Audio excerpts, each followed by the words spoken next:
ചേച്ചിയുടെ പേരെങ്ങനെയായിരുന്നു? എൻ്റെ പേര് അജിത. അജിത. അപ്പം ചേച്ചിയുടെ അമ്മയാണ് ഈ കാണുന്ന ഓമനാമ അല്ലേ? ഓമനാമ. അപ്പം ചേച്ചിയാണോ അമ്മയുടെ കൂടെ താമസിക്കുന്നത്? ഞാനല്ല, അനിയത്തിയാണ്. അനിയത്തിയാണ്. മാറി താമസിക്കുക. അപ്പം അനിയത്തി അമ്മയ്ക്ക് മരുന്നിന് പോയതുകൊണ്ട് ഞാൻ ഇവിടോട്ട് വന്നേ ഉള്ളൂ. ഞാൻ അടുത്ത് തന്നെ താമസിക്കുന്നത്. ആ, അപ്പം അമ്മയുടെ അടുക്കൽ എപ്പോഴും ഒരാൾ സഹായത്തിന് വേണം. അമ്മയുടെ അടുത്ത് എപ്പോഴും ഒരാൾ വേണം. ഇച്ചിരി വെള്ളം എടുത്ത് കുടിക്കണേലും പറ്റത്തില്ല. പെട്ടെന്ന് നടക്കാനോ ഒന്നും. മുറിക്കത് തന്നെ ഭയങ്കര ഇഷ്ടമാണ്. അന്നേരം പിന്നെ നടക്കാനും ഒക്കെ ബുദ്ധിമുട്ടാണ്. കാരണം അപ്പോൾ ഈ സ്ട്രോക്ക് വന്നതിന് ശേഷമാണ് ഇത്രയും ഒരു പ്രശ്നത്തിലേക്ക് മാറിയത്. കാരണം ഇപ്പം ചേച്ചി പറയുന്നത് അമ്മയ്ക്കും ഇപ്പം അമ്മയെ നോക്കുന്ന അനിയത്തിക്കും കഴിയാൻ പറ്റുന്ന ഈ വീട്, നമുക്ക് പിന്നിൽ കാണുന്ന ഈ വീടൊന്ന് അടച്ചുറപ്പുള്ള ഒരു ചെറിയൊരു കുഞ്ഞു ഭവനമാക്കി ഇവർക്ക് കിട്ടിക്കഴിഞ്ഞാൽ അത്രയും വലിയൊരു ഉപകാരമായിരിക്കും എന്നാണ് അവർ പറയുന്നത്. കാരണം നമുക്ക് കാണാം ഈ പിന്നിൽ കാണുന്ന ടാർപോളിൻ വിരിച്ച ചെറിയൊരു കുടിലെന്ന് പറയാം. ആ കുടിലിനകത്തിൽ സന്ധ്യ കഴിഞ്ഞ ഇഴയന്തുക്കൾ ഉൾപ്പെടെയുള്ള വലിയൊരു ശല്യവും പ്രശ്നങ്ങളുമാണ് അവർക്ക് നേരിട്ടുകൊണ്ടിരിക്കുന്നത്. അതുപോലെ തന്നെ ഇതിനകത്തിൽ കൃത്യമായുള്ള വൈദ്യുതി വെളിച്ചങ്ങളോ ഫാന് പോലും ഇല്ലാത്തൊരു വീടാണ്. അപ്പോൾ അത്രയ്ക്ക് ദയനീയമായി കിടക്കുന്ന ഈ ഒരു അവസ്ഥയിലൂടെയാണ് ഓമനാമയും ഇളയ മകളും മുന്നോട്ടുള്ള ദുരിത ജീവിതം നയിക്കുന്നത്. കാരണം 2018 വെള്ളപ്പൊക്കമാണ് ഇവരുടെ ജീവിതം ഇങ്ങനത്തെ ഒരു വലിയ ദുരന്തത്തിലേക്ക് മാറ്റിയത്. കാരണം അവരെ സഹായിക്കാൻ മറ്റാരുമില്ല. കാരണം അമ്മയെ നോക്കുന്ന കാരണം ഈ ഓമനമ്മയുടെ ഇളയ മകൾക്ക് പോലും കൃത്യമായ ഒരു ജോലിക്ക് പോകാൻ പറ്റാത്തൊരവസ്ഥയിലൂടെ നിന്നുകൊണ്ടാണ് അമ്മയെ അവർ സംരക്ഷിച്ച് പോകുന്നത്. ഈ കാണുന്ന വസ്തു എന്ന് പറയുമ്പോൾ 1.5 സെൻറ്റ് സ്ഥലത്താണ് ഈ ചെറിയൊരു കുടിൽ വെച്ചേക്കുന്നത്. 2018 പ്രളയമാണ് അവരുടെ ജീവിതം ഈ ഒരു രീതിയിലേക്ക് മാറിമറിച്ചത്.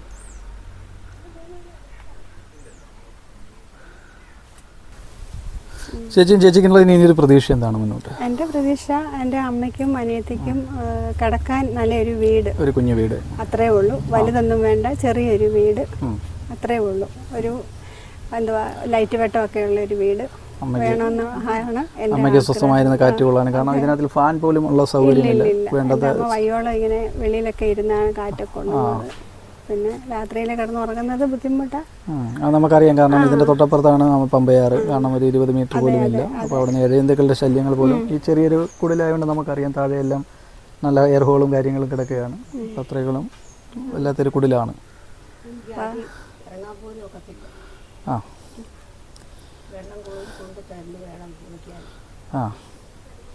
അപ്പോൾ അത്രയും ദുരിതക്കയത്തിലാണ് നമ്മുടെ പിന്നിലെ കാണുന്ന ഈ ഓമനമ്മയുടെ ദുരിത ജീവിതം എന്ന് പറയുന്നത്.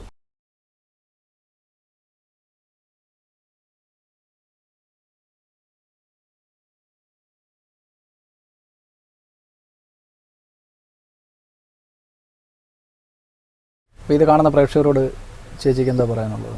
എനിക്ക് പ്രേക്ഷകരോട് പറയാനുള്ളത്, ഈ വീഡിയോ കണ്ടിട്ട് എൻ്റെ അമ്മയ്ക്കും അനിയത്തിക്കും വേണ്ടുന്ന സഹായം എന്തെങ്കിലും ചെയ്യാൻ പറ്റുന്നെങ്കിൽ ചെയ്യണമെന്നാണ് എൻ്റെ അപേക്ഷ.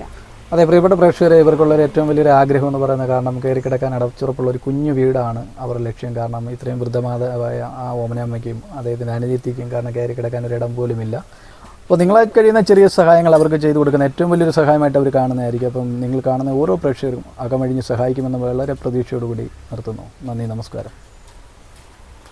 അപ്പോൾ നമുക്ക് പിന്നിലായി കാണുന്ന ഈ ഒരു ടാർപോളിൻ വിരിച്ച ഈ ചെറിയൊരു ഷെഡെന്നേ പറയാൻ പറ്റും, ഒരു വീടെന്ന് നമുക്ക് പറയാൻ പറ്റില്ല. അത്രയ്ക്ക് ശോചനീയമായ അവസ്ഥയിലൂടെയാണ് ഈ വീടിൻ്റെ ഇവരുടെ ഈ മുൻപോട്ടുള്ള താമസവും ജീവിതവും വലിയൊരു ദുർഘടമായ രീതിയിലേക്ക് പോവുകയാണ്. കാരണം ഈ ഓമനയമ്മ എന്ന് പറയുന്ന അമ്മയ്ക്ക് വാർദ്ധക്യ സഹജമായ അസുഖം, അതിന് പുറമേ ഒരു സ്ട്രോക്ക്, പിന്നെ സംരക്ഷിക്കാൻ ആളില്ല. ആകെയുള്ളൊരു മോൾക്കും കൃത്യമായൊരു ജോലിയോ വരുമാനമോ ഒന്നുമില്ല.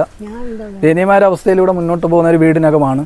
കാരണം അത്രയ്ക്ക് താറുമാറായി കിടക്കുന്ന ഒരു അന്തരീക്ഷത്തിലാണ് ഇവർ മുന്നോട്ടുള്ള ജീവിതം നയിച്ചുകൊണ്ട് പോകുന്നത്. തീർത്തും 1.5 സെൻറ്റ് സ്ഥലത്തുള്ളൊരു താമസമാണ്. വരുമാനങ്ങളും മറ്റൊന്നുമില്ല.